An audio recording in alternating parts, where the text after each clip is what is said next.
नमस्कार दोस्तों। देखिए मित्रों, काफ़ी दिनों के बाद में पॉलिटी है उसको फिर से शुरू करते हैं। काफ़ी व्यवधान इसमें देखने को मिला। रेट जो पात्रता परीक्षा है वो बीच में आ गई आपकी। अब इसको रेगुलर अपन शुरू रखते हैं। लास्ट टाइम में भारत के जो राष्ट्रपति है उसके बारे में सामान्य सी जानकारी आपने ली थी। ये टॉपिक है, इसमें राष्ट्रपति, उसके चुनाव और राष्ट्रपति की आपातकालीन शक्तियां, इनके बारे में अच्छे से जानेंगे। तो देखिए, आज लास्ट टाइम में मित्रों जो राष्ट्रपति की व्यवस्थाएं हैं, किस देश में संसदात्मक, किस देश में अध्यक्षात्मक और किस देश में अर्ध अध्यक्षात्मक होती हैं, इनके बारे में आपने जाना था। आज देखिए कार्यपालिका का स्वरूप। भारत की बात की जाए तो भारत में संसदीय व्यवस्था की स्थापना की गई है। यह हमने अच्छे से पढ़ा था लास्ट टाइम में। जो संसदीय व्यवस्था है या प्रणाली है, किसको कहते हैं? लोकतांत्रिक जो शासन व्यवस्था है, लोकतांत्रिक शासन व्यवस्था की वह प्रणाली है जिसमें कार्यपालिका अपनी लोकतांत्रिक वैधता विधायिका के माध्यम से प्राप्त करती है और विधायिका के प्रति उत्तरदायी भी होती है। इस प्रकार से संसदीय प्रणाली में कार्यपालिका और विधायिका एक दूसरे से परस्पर संबंधित होती हैं। जो संसदीय व्यवस्था है या संसदीय प्रणाली है, इसके अन्य नाम भी हैं। इसी को कैबिनेट प्रणाली भी कहते हैं, इसी को मंत्री स्तरीय प्रणाली भी कहा जाता है। और इसी संसदीय व्यवस्था में राष्ट्रपति कार्यपालिका का औपचारिक एवं संवैधानिक प्रधान होता है। औपचारिक यानी उचित तरीके से संविधान के अनुसार कार्यपालिका का प्रधान कौन होता है? आपका राष्ट्रपति। तथा प्रधानमंत्री के नेतृत्व में मंत्रिपरिषद वास्तविक कार्यपालिका होती है। यद्यपि राष्ट्रपति का पद गरिमा एवं प्रतिष्ठा का पद माना जाता है, वह देश का प्रथम नागरिक माना जाता है। ये छोटी कक्षाओं में आपने पढ़ा होगा। वरीयता क्रम यानी प्रोटोकॉल में सर्वोच्च स्थान आपका रखता है राष्ट्रपति। संविधान का अनुच्छेद 52 राष्ट्रपति पद की व्यवस्था करता है। कौन सा अनुच्छेद? 52। संविधान में अनुच्छेद दिए हुए हैं, उनमें से अनुच्छेद 52 राष्ट्रपति पद की व्यवस्था करता है, जिसके अनुसार भारत का एक राष्ट्रपति होगा। और अनुच्छेद 53 के अनुसार संघ की कार्यपालिका शक्ति राष्ट्रपति में ही निहित होगी। यह बाकायदा लिखा गया है अनुच्छेद 53 में। यह लिखा गया है कि संघ की या किसी संगठन की, संघ का मतलब क्या होता है? या तो संगठन या कोई सभा है या कोई समुदाय है, उसकी कार्यपालिका की जो कार्य किए जाते हैं उनकी सारी की सारी शक्ति किस में निहित होगी? राष्ट्रपति में। और जिसका प्रयोग वह स्वयं अथवा अपने अधीनस्थ अधिकारियों द्वारा करेगा। अधीनस्थ राष्ट्रपति पद के नीचे अनेक अधिकारी जो काम करते हैं राष्ट्रपति पद के नीचे, उनको कहते हैं अधीनस्थ अधिकारी। अब देखिए आगे, राष्ट्रपति का निर्वाचन इंपॉर्टेंट है। राष्ट्रपति के निर्वाचन प्रणाली का उल्लेख संविधान के अनुच्छेद 54 एवं 55 में किया गया है।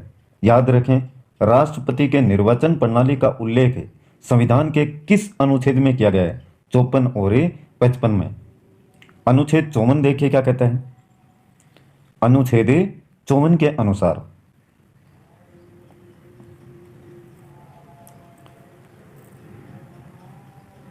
अनुच्छेद 54 कहता है राष्ट्रपति का निर्वाचन एक निर्वाचक मंडल द्वारा किया जाएगा, जो संसद के दोनों सदनों लोकसभा एवं राज्यसभा के निर्वाचित सदस्यों तथा राज्यों के विधानसभाओं के निर्वाचित सदस्यों से मिलकर बनेगा।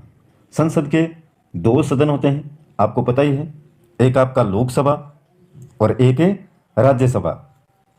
लोकसभा ये निचला सदन बोलते हैं और राज्यसभा को उच्च सदन। इसके अलावा संसद का ही एक हिस्सा होता है राष्ट्रपति। इन दोनों सदनों के अलावा राष्ट्रपति है वो भी संसद का ही क्या है, एक भाग होता है या हिस्सा बोल सकते हैं। इस प्रकार राष्ट्रपति का निर्वाचन अप्रत्यक्ष रूप से होता है। अप्रत्यक्ष का मतलब जो मतदाता हैं, मतदान करने वाले हैं, वो सीधे राष्ट्रपति को वोट ना करके जो प्रत्याशी हैं, बहुत सारे निर्वाचित सदस्य हैं, निर्वाचन तो बाद में होगा, पहले जितने भी सदस्य हैं या प्रत्याशी हैं उनको जनता वोट करती है और ये चुनते हैं किसको, राष्ट्रपति को। तो डायरेक्ट वोट जनता का राष्ट्रपति को नहीं जाता है, इसलिए कहते हैं इसको अप्रत्यक्ष रूप। यह चुनाव एक विशेष विधि जिसे आनुपातिक प्रतिनिधित्व की एकल संक्रमणीय मत विधि कहते हैं। याद रखें, एकल संक्रमणीय मत विधि किस चुनाव में काम में ली जाती है, राष्ट्रपति के चुनाव में। इसके द्वारा गुप्त रूप से होता है और इस विधि में विजय होने के लिए उम्मीदवार को कुल डाले गए वैध मतों के आधे से एक मत अधिक प्राप्त करना होता है। जैसे 500 वोट पड़े तो इसके आधे कितने हो गए, 250, और इनसे अगर एक वोट अधिक है, मिला हुआ है, तो उम्मीदवार क्या होगा, विजयी। यही देखिए लिखा हुआ है, वैध मतों के आधे से एक मत अधिक प्राप्त करना, और इसी को कहते हैं न्यूनतम कोटा। इसी को क्या कहते हैं, न्यूनतम कोटा कहते हैं। राष्ट्रपति का निर्वाचन 5 वर्ष के कार्यकाल के लिए होता है तथा वह पुनः चुनाव है, वह भी लड़ सकता है। 5 वर्ष के लिए एक बार नियुक्ति मिलती है, निर्वाचित होते हैं, लेकिन यह नहीं कि वो दोबारा से चुनाव ही नहीं लड़ सकते, दोबारा से पुनः चुनाव लड़ा जा सकता है। राष्ट्रपति किसी भी समय उपराष्ट्रपति को संबोधित करके अपना त्यागपत्र भी दे सकते हैं। संविधान के अतिक्रमण के आरोप में राष्ट्रपति को महाभियोग की प्रक्रिया द्वारा पद से हटाया भी जा सकता है।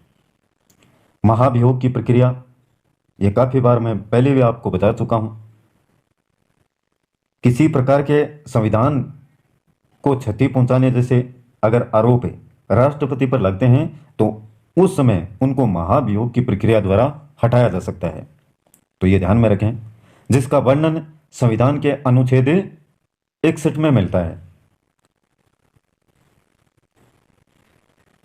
यह महाभियोग संसद के किसी भी सदन द्वारा राष्ट्रपति को कम से कम 14 दिन पूर्व सूचित करके लाया जा सकता है। सूचना देनी पड़ती है कम से कम 14 दिन पहले। महाभियोग के प्रस्ताव को सदन की कुल सदन संख्या के कम से कम 2/3 सदस्यों के बहुमत द्वारा पारित होना चाहिए। यह प्रक्रिया दोनों ही सदनों में अपनाई जाती है। अगर राष्ट्रपति का पद मृत्यु, त्यागपत्र अथवा पदच्युति के कारण रिक्त हो जाए तब 6 माह के भीतर नए राष्ट्रपति का चुनाव करवाना आवश्यक है। एक शब्द है पदच्युति के कारण, तो इसका मतलब होता है अपने पद से हटना या हटाना, गिरना बोल सकते हैं। और नवनिर्वाचित राष्ट्रपति शेष बची अवधि के लिए नहीं बल्कि 5 वर्ष के लिए निर्वाचित होता है। राष्ट्रपति जो निर्वाचित होता है आपका, उसके लिए अनेक प्रकार की योग्यताएं हैं।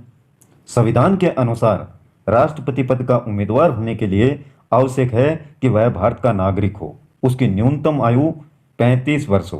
कितनी? 35 वर्ष। कई बार पूछा गया है। वह लोकसभा का सदस्य निर्वाचित होने की योग्यता रखता हो, निम्न सदन की। इसके अलावा भी है कि वह सरकार के अंतर्गत किसी लाभ के पद पर नहीं होना चाहिए। सरकार के किसी भी सरकारी पद पर लाभ प्राप्त कर रहा है तो वह लाभ पहले उसको छोड़ना होगा। गैर गंभीर व्यक्तियों को चुनाव लड़ने से रोकने के लिए निर्वाचक मंडल में प्रस्तावकों एवं अनुमोदकों की व्यवस्था भी की गई है। श्री राजेंद्र प्रसाद भारत के पहले राष्ट्रपति थे जो 2 बार निर्वाचित हुए। ध्यान में रखें, भारत के पहले राष्ट्रपति राजेंद्र प्रसाद, और ऐसे भी पहले थे जो 2 बार निर्वाचित हुए।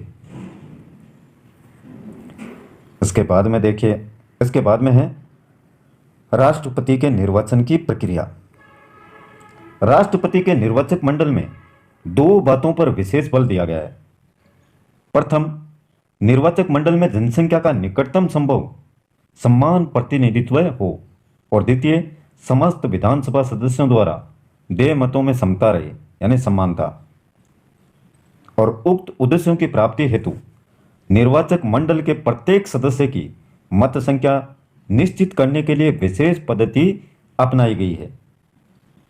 राज्य विधानसभा की मत संख्या प्राप्त करने के लिए राज्य की कुल जनसंख्या वहां के विधानसभा के कुल चुने हुए सदस्यों में बांट दी जाती है एवं उस भागफल को आधार से बांट दिया जाता है। नीचे देखेंगे इसका फॉर्मूला। 84वें संवैधानिक संशोधन 2001 द्वारा, ध्यान से देखिएगा, ये बातें एग्जाम में पूछी जाती हैं और उस समय आपके फिर ध्यान में नहीं रहेगा, इसलिए प्रत्येक चीज को, ये राष्ट्रपति के चुनाव से संबंधित हैं तो अच्छे से इनको ध्यान में रखें आप। 84वें संवैधानिक संशोधन 2001 में किया गया और इसके द्वारा राष्ट्रपति चुनाव में मत भार हेतु 1971 की जनगणना क्या होगी, आधार मानी जाएगी।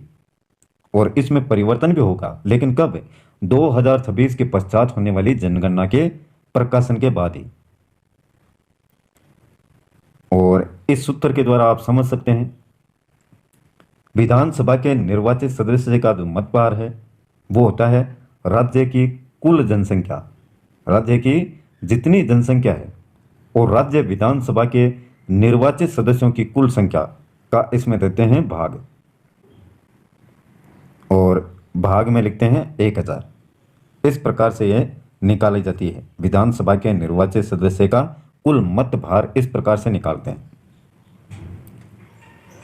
अन्य शब्दों में राज्य की कुल जनसंख्या वहां के विधानसभा के चुने हुए सदस्यों की कुल संख्या में बांट दी जाती है। विभाजन में यदि वजन से 50% है या उससे अधिक आए तो एक मानकर भागफल में जोड़ दिया जाता है।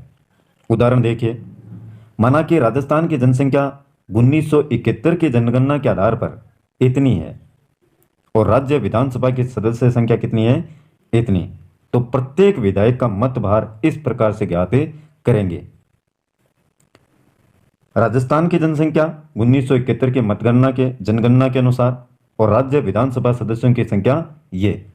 अब इसका इस जनसंख्या में भाग देंगे, बराबर जो आएगा उसमें 1000 का भाग देंगे। तो इस प्रकार से 128.82 आ रहा है, तो इसमें क्या करेंगे, 1 जोड़ दिया जाएगा इसमें, तो 129 हो जाएगा। इस प्रकार से करते हैं। संसद के प्रत्येक निर्वाचित सदस्य का मत भार निकालने के लिए राज्य की विधानसभाओं के सभी निर्वाचित सदस्यों के कुल मतों को संसद के दोनों सदनों के निर्वाचित सदस्यों की कुल संख्या में बांट दिया जाता है, जिसमें केंद्र शासित प्रदेश दिल्ली और पुडुचेरी की विधानसभा के सदस्य भी शामिल हैं। इसका सूत्र होगा निम्नानुसार। संसद के निर्वाचित सदस्य का मत भार बराबर क्या होगा, जितने भी राज्य हैं उनके विधानसभाओं के सदस्यों के कुल मत और संसद के दोनों सदनों के निर्वाचित सदस्यों की कुल संख्या। उदाहरण देखिए, माना कि सभी विधानसभाओं के कुल मतों की संख्या इतनी है और संसद के निर्वाचित सदस्यों की कुल संख्या इतनी है, तो प्रत्येक जो संसद है उसके सदस्य का मत भार इस प्रकार से आप निकाल सकते हैं।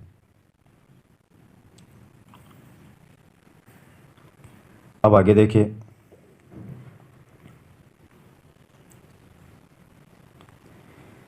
यदि वजन शेष 50% या उससे कम है तो उसे अनदेखा किया जाता है, लेकिन यदि शेष 50% से अधिक है तो उसे 1 मानते हुए भागफल में जोड़ दिया जाता है। ये नीचे दे रखा, देखिए, डाले गए जितने भी वैध मतों की संख्या है उसमें निर्वाचित किए जाने वाले सदस्यों की संख्या और इनमें +1 है। यदि किसी उम्मीदवार को उक्त नियतांश नहीं मिलता तो चाहे उसके सबसे अधिक मत हों, निर्वाचित नहीं किया जा सकता। द्वितीय, हर मतदाता को इतने वरीयता मत देने का अधिकार होता है जितने उम्मीदवार होते हैं। तृतीय, उसको अपनी पसंद से वरीयता निर्धारित करने का अधिकार भी होता है। चतुर्थ है, यदि प्रथम वरीयता की मतगणना में किसी भी उम्मीदवार को नियतांक से मत नहीं मिलते तो फिर दूसरी वरीयता की मतगणना प्रारंभ में की जाती है। पंचम पॉइंट है इसमें, इस दूसरे चरण में उस उम्मीदवार को मुकाबले से हटाया जाता है जिसको प्रथम चरण में सबसे कम मत मिले हैं, और उस उम्मीदवार के द्वितीय वरीयता के मत जिन उम्मीदवारों को मिले हैं वे उन्हें स्थानांतरित किए जाते हैं। छठा है, यह क्रिया उस समय तक चलती रहती है जब तक कि किसी एक उम्मीदवार को नियतांश की मत संख्या प्राप्त नहीं हो जाती है। नियत अंश, यदि पद्धति निम्न उदाहरण द्वारा और भी अधिक स्पष्ट की जा सकती है। हम मान लेते हैं कि राष्ट्रपति पद के लिए चुनाव मैदान में 4 उम्मीदवार हैं। ये 4 हैं, कुल मत भार इतना है, और प्रथम वरीयता की मतगणना में प्रत्येक को ये मत मिले हैं इतने। इस प्रकार से यहाँ कुल मत भार ये है, अतः निर्वाचित होने के लिए आवश्यक निर्धारित मत है, यानी न्यूनतम कोटा कैसे निकालेंगे, जितना कुल मत भार है उसमें भाग देंगे 1 + 1 का, +1 बराबर ये आ जाएगा, और इसमें जोड़ देंगे 1। तो इस प्रकार से ये आंकड़े इसी प्रकार से निकालते हैं। क्योंकि प्रथम वरीयता की मतगणना में किसी भी उम्मीदवार को नियतांश में मत नहीं मिले हैं, अतः मतों का स्थानांतरण आवश्यक है, और उम्मीदवार ख जिसे सबसे कम मत मिले के मतों का स्थानांतरण किया जाता है। ख को प्राप्त हुए इतने, तो 3 उम्मीदवारों में इस प्रकार से इसको विभाजित करेंगे, क को इतने, ग को इतने और घ को इतने, ये मत। इन मतों को क, ग एवं घ के प्रथम गणना के मत में प्राप्त मतों में जोड़ने पर इनके मतों की संख्या निम्न रही।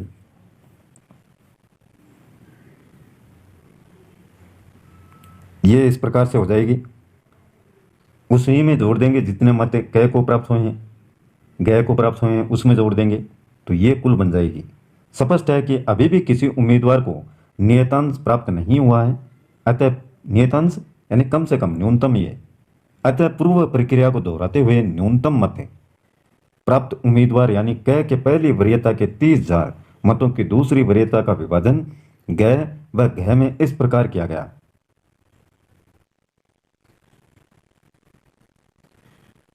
ये देखिए, ये ग है, इसमें +11,000 तो ये 61,000, ये 55,000 में 19,000 तो 74,000। इस प्रकार घ राष्ट्रपति निर्वाचित हुए, जिसके ज़्यादा बनेंगे वही निर्वाचित माना जाएगा। अब इसके बाद में है वेतन, विशेषाधिकार, उन्मुक्तियां व अन्य सुविधाएं। ये थोड़ा सा देख लेंगे, बाकी अपने को अब इसके बाद में पढ़नी है राष्ट्रपति की शक्तियां। आपके यही दे रखा है, ये भी कहेंगे तो थोड़ा इसको भी मोटा मोटी तौर पर बता दिया जाएगा। आज के लिए बस इतना ही, कल फिर मिलते हैं नए वीडियो, नए टॉपिक और नई जानकारी के साथ में। तब तक के लिए जय हिंद।